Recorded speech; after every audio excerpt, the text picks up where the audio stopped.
In the following set of tutorials, we're going to be working with timeline controls in ActionScript 3. So open up your timeline controls start file and let's just take a quick look at what we're going to be doing. Now, it might look like this file is similar to some other files that you've used in the past, but it definitely is a little bit different. Some of the things that you'll notice is that we've got an animation on the main timeline, and we've got an animation in the timeline of another movie clip, which is this car. And we're going to be doing some different things with them that we've done in the past. One of the things that's going to be different is that we're going to introduce a different way of coding, which is going to be using a generic mouse event listener. Now, the reason that we're using that particular way of coding is because the generic mouse event listener will be kind of the same sort of coding for when we do our keyboard controls, because we're going to be testing which button has been clicked, and if it was the stop or play button, then we'll run a certain action. And so the same thing will happen where we will test whatever key has been pressed. We'll just have a generic a key has been pressed, which key was it, and now let's do an action based upon whether or not a particular key has been pressed. Anyway, so that's why we're going to be using that different type of coding. Now, we're also going to be doing something a little bit differently as well when it comes to actually creating repeating events using a mouse down and mouse up, so that we can have our previous and our next frame things kind of go forward and backward, but we're going to be using that with the current frames here, not with these previous and next ones there. So we're going to be creating a preview function that allows us to do that. Then we're also going to be outputting information about our file, and that's actually where we are going to begin, which is what frame number we're on and how many frames there are in the scene and what the current label is, which you've kind of seen in the past. But we'll be creating a preview function for that, or I actually have it created already.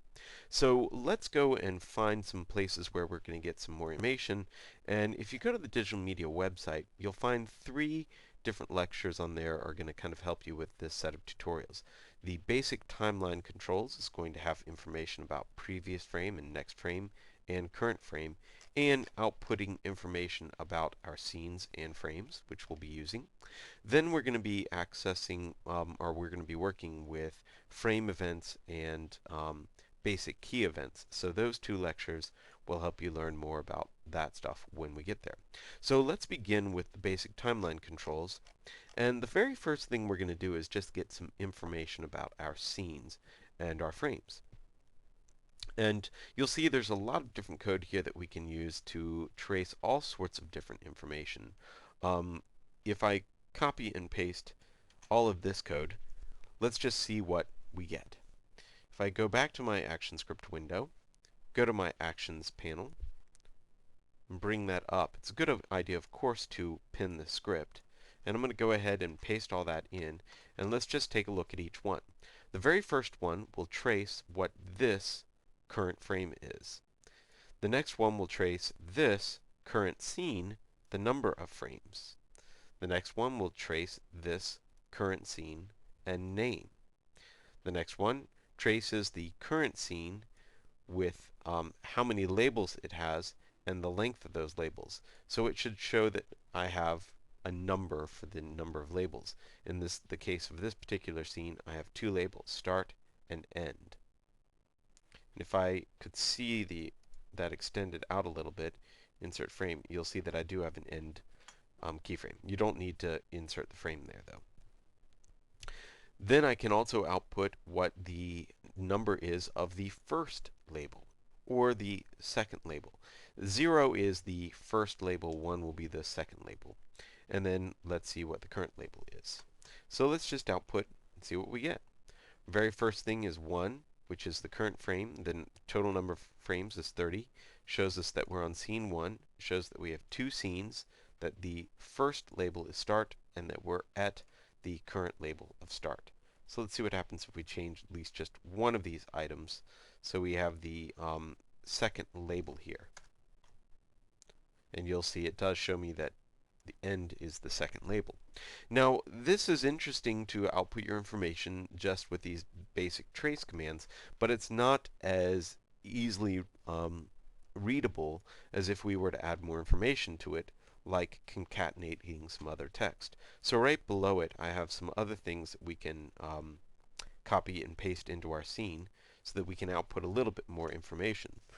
So here I'm tracing the movie has plus the scenes in length, and it makes it easier, of course, to understand what's going on here because we're outputting more descriptive information than just outputting numbers. So you'll see here it says it has one scene, the current scene is scene 1, the scene, this scene is route 1. So I do want to point out this one. Notice that I say the current scene is current scene.name. Well, you might think that current scene and this are the same thing, but they're not, which is really interesting.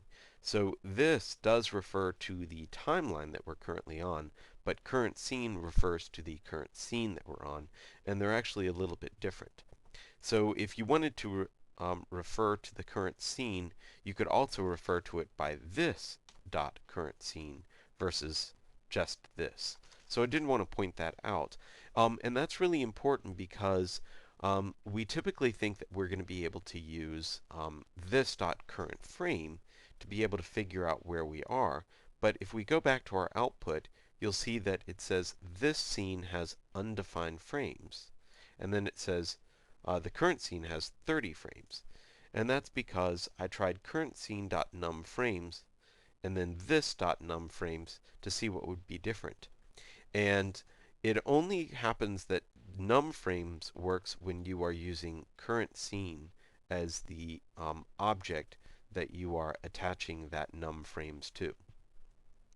And you cannot use num frames with this and output the right number. So that's why I'm outputting this more information here so that we can tell that that's what's going on. Anyway, let's test our movie again. Make sure that you're getting basically the same output that I'm getting. You can type in this code yourself or you can grab it from the website, either one. Doesn't really matter if it's exactly the same as long as you kind of get the idea here, because what we're going to do is go on to the next part where we're actually outputting our information into these items that we have here on the right. Now, I've got that code already here as well, and there's a function if you go down a little bit that says function getFramesInfo, and it says my timeline. So we've written this as a preop function where we have a internal function and event listener, and this time we're using what's called an enterFrame event. And what an enterFrame event is that every time we run the frame loop, it will output, or it will run that function. And we're attaching it to the stage, which means we're attaching it to everything. Now, the nice thing about making this as a getFramesInfo is that we can also target a timeline. So I can target this or root, the main timeline, or I can target a timeline of maybe the car movie clip. So I'm going to copy this code and paste it into my scene here. And of course, it'd be good for us to put in a comment about it. Get info for text fields. And so this should work now because I have getFrames this and getFrames cart underscore MC. And one thing I do want to point out is you'll notice that it is using the movie clip, the timeline that we're talking about, as the reference for where the currentFrame underscore txt and currentLabel underscore txt and numFrames underscore txt exist. So it means that now it should work for both of these. If I look at this, you'll see it says start at frame 1, end at frame 30. The current label is start, frame 1 out of 60, and the current label is New York City. So we're getting the correct information in the right-hand side here for both of these with the same preop function. Pretty cool. So let's go ahead and save your work here and go on to the next tutorial where we will start to get our buttons to work for stop and play, start and previous and next.